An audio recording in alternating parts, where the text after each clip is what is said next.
Today on Locked On Rockies, for the first time in 2026, the Colorado Rockies win back-to-back series thanks to a monster night from the offense.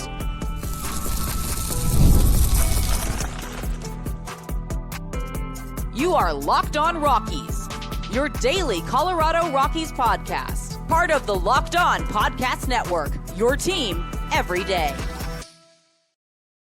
Rock on Rockies fans, welcome into the Locked On Rockies podcast for today, the third day of June in the year 2026. I'm your host of the Locked On Rockies podcast, Paul Holden, bringing you your daily Colorado Rockies talk right here on the Locked On Podcast Network, where you can find your team every day. And if your team is the Colorado Rockies, guess what? You're in the right spot, because that's what we do around here, free and streaming on your favorite streaming services and on the Locked On Rockies YouTube channel, where you can be part of the show. You can fire off your Rockies hot takes. You can let me know what's on your mind when it comes to the Colorado Rockies. Today, we're going to talk about the Rockies having a big night on offense and winning back-to-back series for the first time in 2026. What does this mean for the club? Plus, it happened. One of the craziest things in baseball that can happen happened in this ball game. We'll dive into that and more all on today's episode. Before we go any further, I want to thank you again for making us your first listen of the day.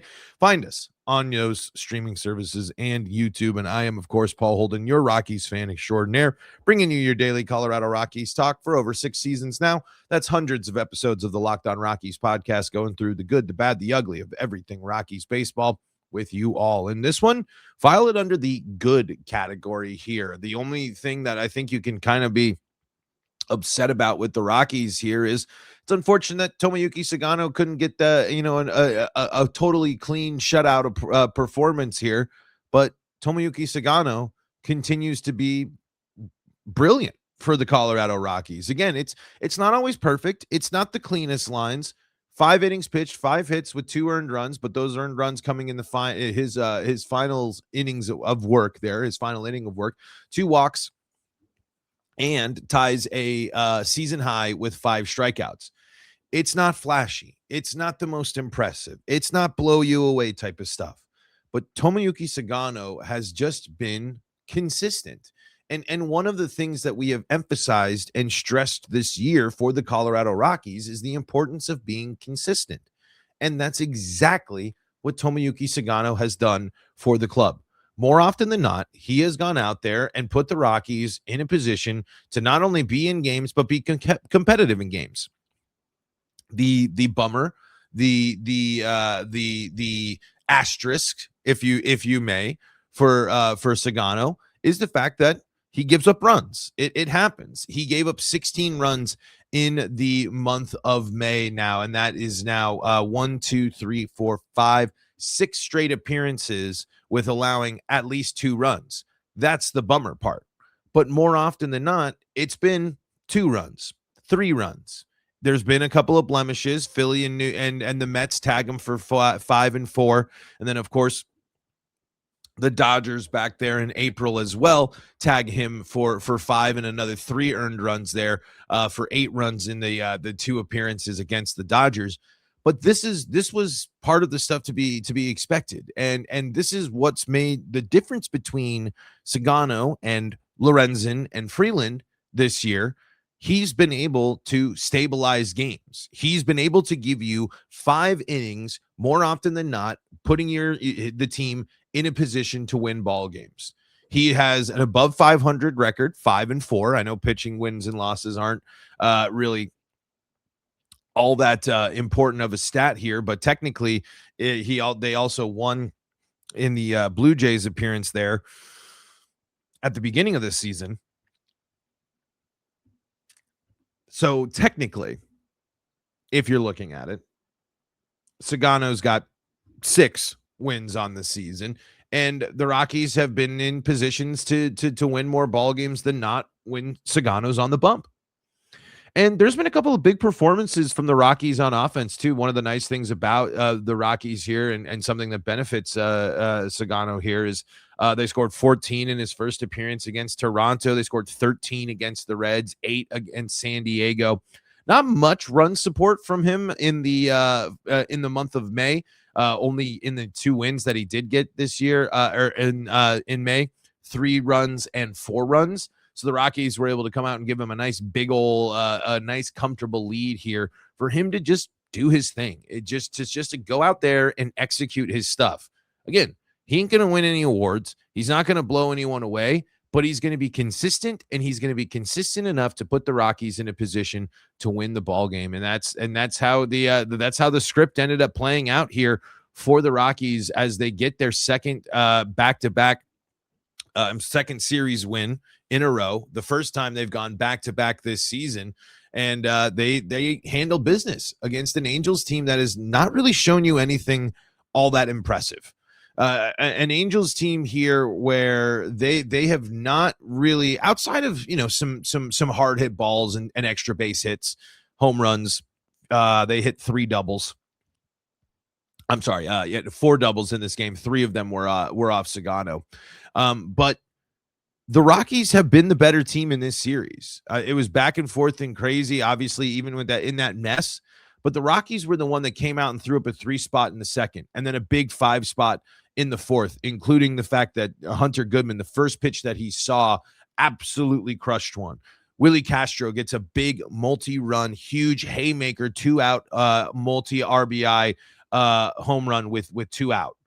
There putting up 3 runs. And then TJ Rumfield, of course, the play of the day, the craziest thing that can happen in baseball, a Jose Canseco where it plops off of Joe Adell's head, the guy that robbed 3 home runs in one day. Talk about the craziness of baseball. I mean, talk about the wide spectrum that is baseball and the millions of possibilities that can happen every single time the ball is thrown. And the Rockies catch a massive break because Adell, it wasn't just straight off the head. It was off the glove, off the noggin, and then bounces enough. It's like seeing a ball bounce out of Peach Gardens in Mario Baseball, off the block, off the head. It was crazy how the series of events did it. Nice to see things break the Rockies' way for there. But man, if you're an Angels fan, you're sitting here in back-to-back days being just like, what the heck? What are we? Who are we? Because it doesn't feel good when the Rockies come in here and do big damage here. The offense, despite all the frustration and the issues that I had with the Rockies offense in game 1, they follow it up with a performance there, another 8-run performance, back-to-back now performances where they've scored over 8 runs. And they have outscored the Angels now 17-10 over the first 2 games of this season. And now in their last 4 out of their last 5 games for the Rockies, they've scored at least 8 runs. And this is a road series too here. So the offense has been able to be successful against an Angels pitching staff that really has struggled and really hasn't had much success, especially the bullpen. Rockies still striking out 8 times in this one. But when you're looking down the lineup here, an impressive day at the dish for just about everyone. Quiet day, unfortunately, for Ezequiel Tovar. Hasn't been able to build off of the multi-home run game, but hits an important sac fly in the beginning of the game to set that tone. One of the big major differences about the Rockies offense in this one versus game 1 was immediately cashing in. The Rockies getting the home run from Hunter Goodman, manufacturing some offense, being able to punish the walks that they were able to draw, as the Rockies here follow up their 10 walk performance with a 5 walk day here. So now the Rockies have drawn 15 walks against the Angels in the past 2 days. And again, that's understanding the assignment. That's going up there. What was so frustrating, especially about Tovar's first game there, was the Angels are having issues walking. And then you should be going in with the advanced knowledge that the Angels have the highest walk rate in baseball. So if you're going in there and the Angels are walking people at an over 12% rate, you got to be able to go in there and make sure that you're making them work, making them hit and attack the zone. And the Rockies were able to be successful here again as Rodriguez walks 3 there as part of the 8 earned runs that he has allowed. I mean, the big damage, of course, was the 3 home runs as the Rockies absolutely punish Rodriguez in this one, 3 2/3 and hitting it, getting 8 hits off of him 8 of those runs all earned, 3 walks, 3 strikeouts in that time before Aldaguiri comes in there and kind of stabilizes things for the Angels, trying to keep things, you start tugging on your collar a little bit when the Angels plate those 2 runs here. And as the game goes on, you're just like, oh, is this going to get as weird as it did yesterday? That's not the case. As the Rockies pick up 8 strikeouts of their own as a pitching staff. Like I said, 5 strikeouts for Tomoyuki Sugano, tying a season high for him. Castano comes out and gets 2 strikeouts. And big news and a big day for TJ Shook as he makes his major league debut and gets a nice appearance here. An inning worth of work, 1 hit, scoreless. And if you're making your MLB debut as a reliever, that's exactly what you want to see.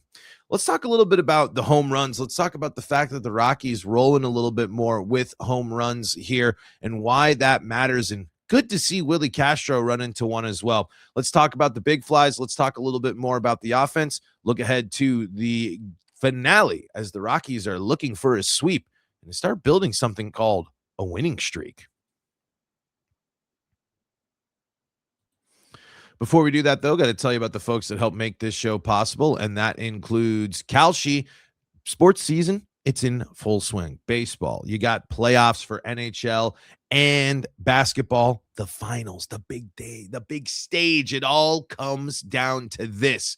And guess what? You can get in on the action and trade on every game on KALSHI. Trade every single game with KALSHI. So here's how it's breaking down right now for the NBA Finals at the moment. Game number 1, Knicks, San Antonio. As much as we're bummed about our beloved Nuggets, you're not going to be too upset because this is a brilliant matchup here. Okay, San Antonio is trading at 63% probability to beat the Knicks, meaning $100 trade pays out. Let's crunch the numbers here real quick. That means you're going to get $157 on the payout if you go with 100 on San Antonio. But maybe you're saying to yourself, I think the Knicks, they're rested, they're ready to go. They are the team to watch. Well, it will be a $271 payout. And that's just the action right now. Because as the game heats up, as the action goes, those numbers are going to move in real time. Yes, you can react in real time. That means respond to the game flow, understand who's hot, who's not, and who's going to have a big day. And you can see all the action for yourself on KALSHI. And while those numbers move in real time, you can buy in or out any time. On KALSHI, you're trading against peers in a live market, meaning there's no house. And as the probability changes, you can buy in and out of your position. For a limited time, download the KALSHI app and use code LOCKEDON to get $10 when you trade 10. KALSHI, KALSHI. Trade on anything. 18 and up only. Restrictions and eligibility requirements apply. Event contract trading involves risk and may not be suitable for all investors. Prices, values, and available markets may differ from those mentioned. For more information, see kalshi.com/regulatory. Back at it here for segment number 2 of today's episode of Locked On Rockies. Get the show ad-free. Hang out with us in the Everydayer Club Discord server and get access to the Locked On merch store when you join the Everydayer Club. LockedOnRockies.supercast.com, LockedOnRockies.supercast.com, or you can check the link out in the show notes for more details and how to access your 7-day free trial. How about that? Don't miss out. Big night for the Rockies offense. Something that I will always appreciate, something that I love to see is good offense. And the Rockies did just that. And capped off by the fact that the Rockies hit 3 big-time home runs here. Well, 2 big-time home runs because Hunter Goodman and Willie Castro don't miss. And good to see Willie Castro, showing off the emotion, feeling pumped up, understanding how big of a blow to the Angels that home run was. Doing big 2-out damage. Really great to see with the Rockies here. Their damage in that 4th inning. I believe all 5 runs were scored with 2 outs, nobody on. That's solid offense. That's again, when we're looking for things to be pumped up and things to be excited about, it is when the Rockies put together these good offensive performances. They have done this. That's what makes it so maddening when they go through stretches of not performing, when they get these free passes and don't cash in game one. In this one, when the Rockies had their opportunities, they immediately drove them in. They immediately put the pressure on, driving up pitch counts, getting some walks, being aggressive, but being aggressive in the right ways that led to them doing the damage. And the important development that we have seen from the Rockies offense over the course of last couple of weeks, it feels like hitting more home runs. I mean, remember, the Rockies were, I believe, actually tied or set the new franchise. I think it was ended up being tied with the longest home run drought in franchise history. And now we're talking about a few days now, a handful of games where the Rockies have had multiple home runs with guys on base, something that certainly wasn't happening at the beginning of the season. Smaller sample size, sure, but still a good step in the right direction. And it's just, oh my goodness, Goody and Castro did not miss, man. Those balls were absolutely hammered and crushed as Hunter Goodman continues to be an absolute force on the road doing most of his damage. I mean, just how crazy is that? Hunter Goodman is just such a fascinating start to his Rockies career. Incredible catching performances and quickly ascending to being one of the better catchers that the Rockies have had, but he does most of his damage on the road. Hey, I'll take it. Good road performances, going out there and being able to score runs on the road is great to see. And the Rockies here, even with all the frustrations in that first game, even with all the issues, even with everything that went wrong, the Rockies have punished a bad team. The Rockies offense has been able to do enough, has been able to capitalize, and been able to do their job in 2 games here to do damage against a team that has struggled as a pitching staff. What teams do against the Rockies time and time again is they punish the mistakes that their pitching staff makes, especially what the starters have been doing. And the Rockies have been doing that in this series, and they did that against the Giants as well. This is one of the better stretches of the season that the Rockies have had. It's not the 4-game win streak that they've had, but back-to-back series wins here, setting yourself up, especially in the wake of a pretty tough stretch there, where, like we were talking about, between May 19th and May 27th, the Rockies won 1 game. So now between May 29th now and June 2nd, the Rockies are now 4-1. That's the type of these are the type of stretches that they need to be able to go on more consistently. They need to prevent these long, painful losing streaks, like we've said time and time again. But it's important to capitalize on these moments here where I believe coming into this series, or I believe, at the end, the Rockies were still slated at having the 6th hardest strength of schedule remaining. So when you get these matchups against the Angels, against the Giants, you got to handle business. And the Rockies have been able to come up big in 4 out of the 5 games. And again, back-to-back games with a lot of issues. They got the 19-run blowout there against the Giants. You had that sloppy win there against the Angels there. But you're talking about a 5-game stretch where you're going 4-5, and comparing that to a recent stretch where you're going 1-9, and even worse when you zoom it out a little bit better. So this is you can look at it, the sweep of Houston with Philly there, that you could be looking at that, but 2 series wins, including going out on the road and putting up 17 runs. This is one of the better stretches, if not the best stretch of baseball the Rockies have played. It's a small stretch. It's a tiny stretch. It's not all that impressive in the grand scheme of things. I understand that, but this was a good response and a good opportunity for the Rockies that they took advantage of here, because you got the chance to sweep here, and you really hope that you can do that, because you got Milwaukee coming into town, opening up the day with Mizorowski, the guy that just throws 100 miles an hour without a problem. And then you got the Cubs coming into town here. So it is not going to be an easy homestand.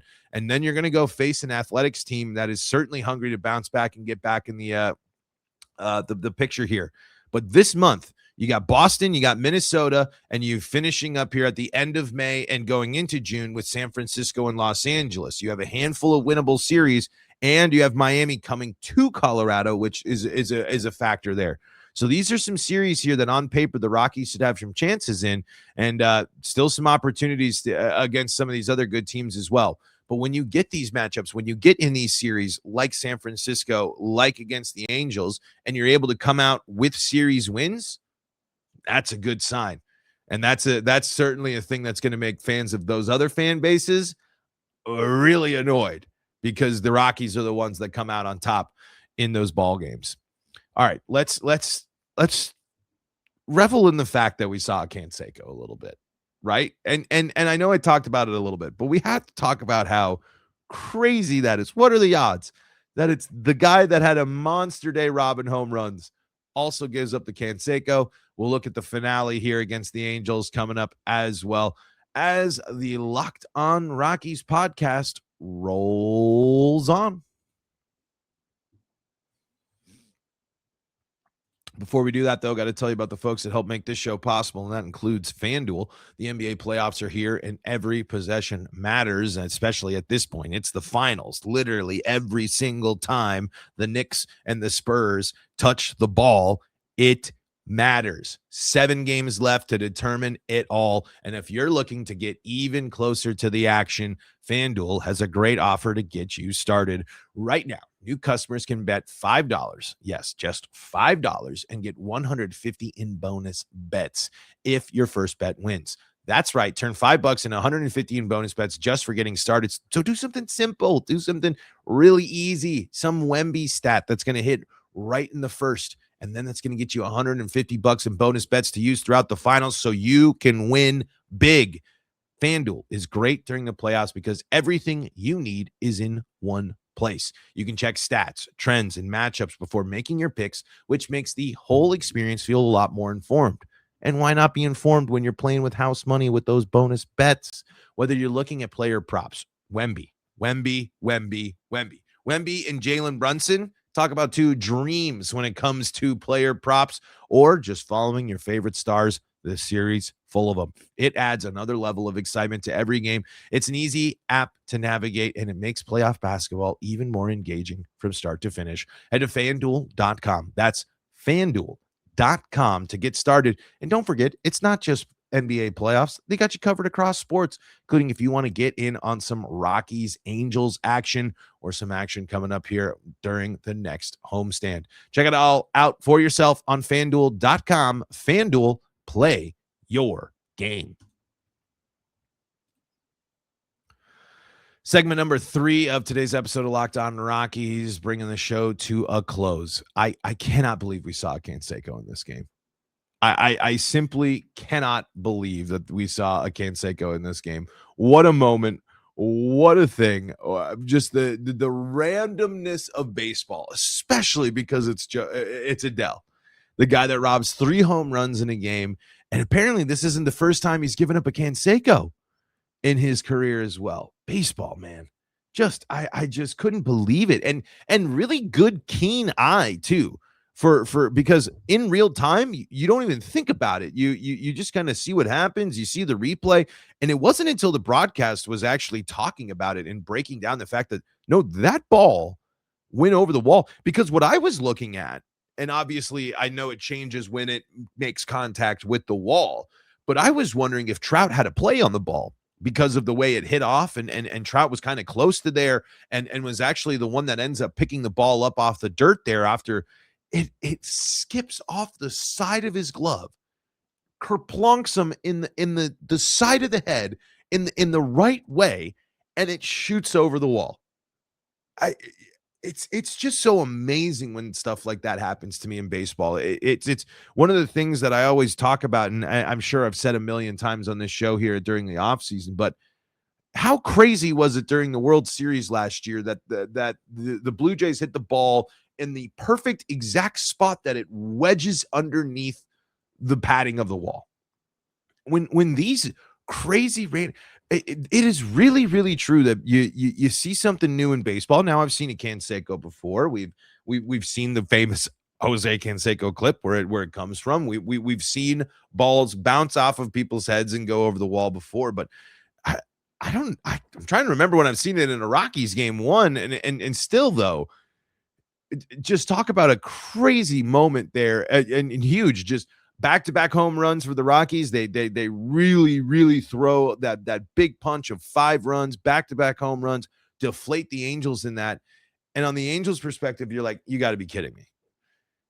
We just gave up. That just happened, and that just happened against the guy that's robbed 3 home runs in a game.